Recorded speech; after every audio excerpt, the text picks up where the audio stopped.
سنتەری هاوبەشی لوور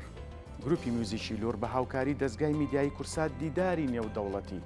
ڕەزای سەقایی ئەفسانەی گۆرانی میوزیکی لووڕی لا بنکەی ژینی شاری سلێمانی ساز کرد.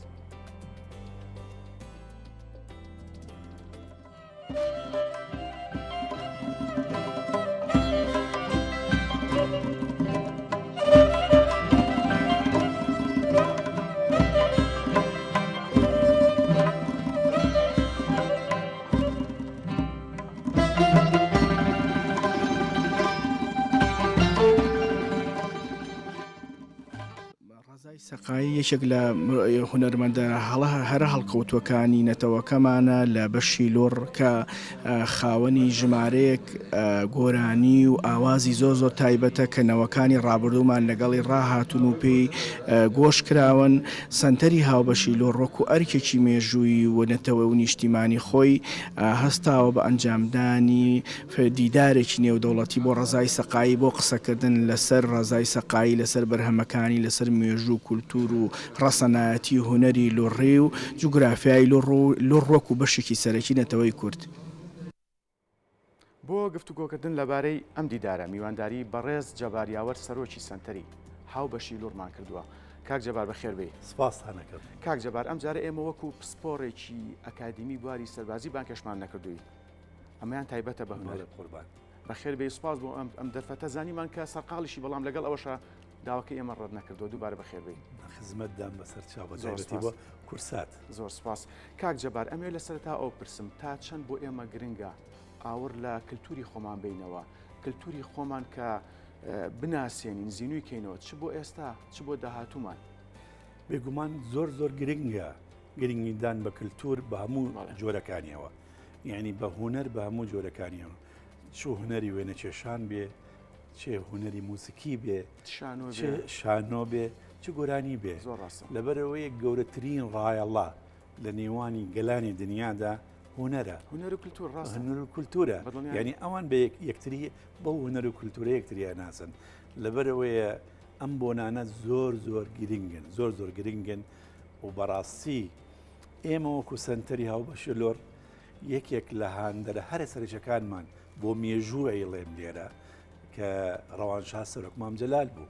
یعنی ئەم سنتەرە بە ئاگاداری ئەو و بە ڕێنمایی ئەو و بە پشتیوانی جەنابی لە ساڵی 2008 کە من چوومە خزمەتی لە بەغا و بیرۆکەکەم بۆ بارکردن زۆر بۆ باس کرد، زۆر پشتیوانی کردم بۆی کە ئێمە ئەو سنتەرە دروستکەین، فراوانیکەین وەکو سنتەرێکی ڕۆشنبیری، هونەری، کللتوری و کۆمەڵایەتیش کە بەڵێم بە گروپەکەشمانەوە کاکە گروپێکی مۆزیکی لۆڕە و هیچ نەبێ بۆ دروستکردنی ڕایەڵەیەک لە نێوانی کوردی لوڕی باشوور لەگەڵ کوردی لوڕی ڕۆژهەڵات، یعنی تونکردنەوە و دروستکردنی ئەو ڕایەڵە گرنگە لەو ڕووە لە ڕووی ڕۆشنبیری و هونەری و کولتوریەوە. بەڵێ کاک جەبار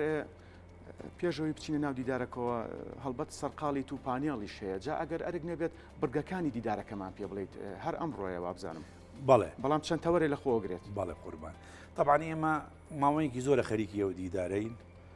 خۆ دەزانێ لێش باسم کرد بەداخەوە کە حکوومەتی هەرێمی کوردستان هیچ هاوکاریکی نییە بۆ ئەو سنتەرانە و ئێمەش نامانەوێت سنتەرەکەمان بێ چالاکی بێ، یعنی هەوڵمانداوە بە هەر شێواز بێ لە جیرفانی خۆمان بڵێم بە سەڵاواتی بە هاوکاری هەندێک خێرخواز هەندی دام و دەستگای حزبی دام و دەستگای حکومی هەوڵە دێنەوە چالاکیانە نەمان ئەنجام دەین. ئەم دیدارە بڵێن ئەوەی واوە ڕێکخراوە یەکەم بڵێن کۆنسرتێک ئەکرێ کە ئافرەتێکە بڵێن هونەرمەندێکی شاری کرمانشاری خۆشەویستە کە ناوی مریەمی خانەساز هاتووە بۆ ئێرە کە هەندێک گۆرانی و کۆنسرتەکەشی دیدارەکە ئەوە یەکێکیان کۆنسرتە. بەشێکی ئەوەیە کە کەمال یعنی کە ئەو هونەرمەندێکی وێنە چێشی تەشکیلیە بڵێن پیشانگایەکمان کە داخەڵەوی ئەوەش هەر لە پراوێزی دیدارەکە، یعنی ئەوە کۆنسرتی مۆسیقی و گۆرانی لەگەڵ هونەری تشکیلی بڵێنین وێنە کێشان. جگە لەوەش ئێمە چەند پانێڵێکی تایە باس لە لۆڕ ئەکرێ، باس لە ڕۆڵ و گرنگی کللتوری لۆڕاکرێ لە ڕوو ئەکادیمیەکەیەوە. لە ڕووی ئەکادیمیە و هەمویان دکتۆر و شارەزان جگە لەوەش باس لە ئەو ئەفسانە گەورەیە کە محەممەد ڕزای سەقایەکرێ کە چەند ڕۆڵێکی گەورەیە بووە لە پێشخستنی هوەری ڕەسەنی لوڕی کورد. یعنی ئەوە نەوەکو بەس لەسەر کورد بەڵکو ڕۆڵ و تەسیری شیا بۆ لەسەر بڵێن ئەتوانم بڵێم گۆرانی و مۆسیکی فارسیش ینی بەوە جگە لەوە ئێمە کتێبێکشمان ئامادە کردووە تەوان کتێبەکە هەمووی شیکاریە دەربارەی ڕزای سەقایی و ڕۆڵی ڕزای سەقایی و دەربارەی لۆڕ حتا دەربارەی لۆڕ و پێکاتەی لۆڕش لە زمانی ئەو کتێبەدا هاتووە یعنی کتێبێکمان هەیە کۆنسرتێکمان هەیە لەگەڵ جگە لەوەش پانێڵمان هەیە و لەگەڵ ئەو معرەزەشکە هەیە لەبەرەوە کوردمانتە ڕۆژێک چونکە ناتوانین لەوە زیاتر ئیدامی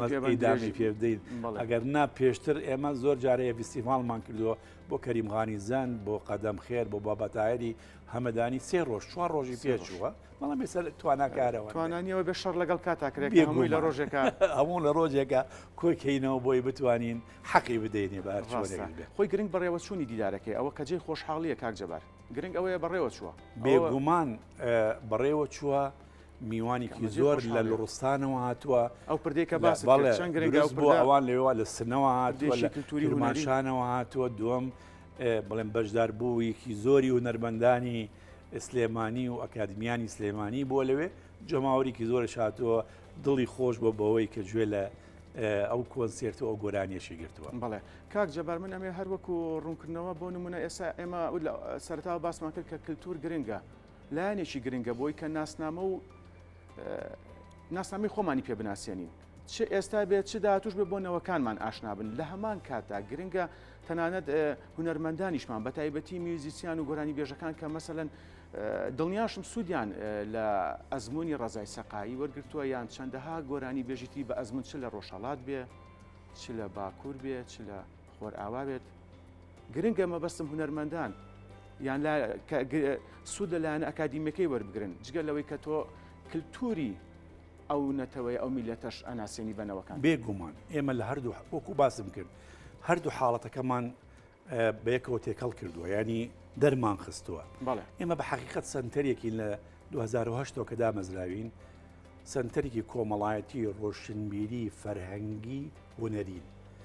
زۆر گرنگی بە دەرەوە نادەین بڕۆین فستیڤال بکەین سواری ئەسب بن و تفەنگمان پێ بێ و خواردن ئێمە هەوڵمان داوە ڕووە ئەکادمیەکە وەکو جەنابەت باست کرد لەگەڵ ڕووە ڕۆشنبیری و فەرهەنگیەکەی بناسیێنین لەبەرەوەی هەموو ساڵێک لە یادی بڵێن دامەزراندنی سەردەرەکەمان بیر خۆمان ئامادەکەین تا ساڵێکی ئەیسە لە ئێسە بۆ ساڵێکی ئایندە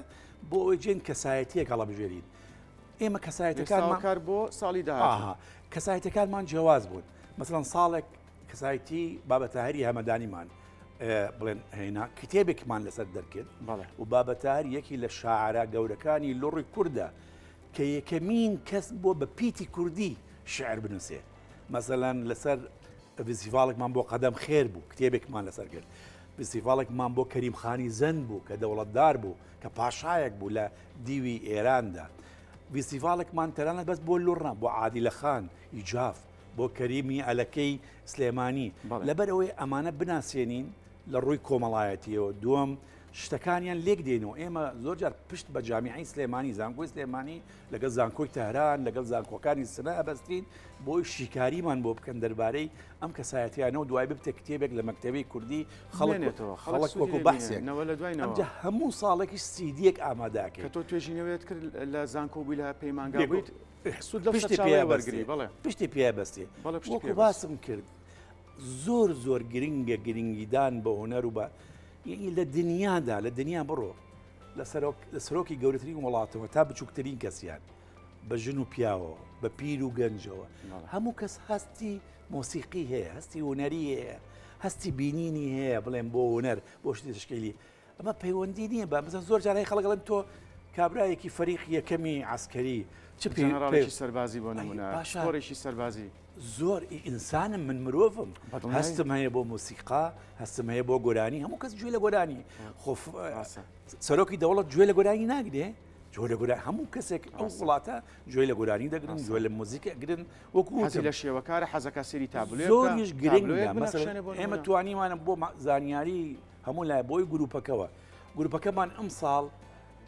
جەژنی نەورۆزی لە هین لە زەورا دروست کردو لەسەر بانگەشەی بەڕێز جەنابی محەممەد شێع سوودانی گەورەترین فستیڤال لێ دروست کردو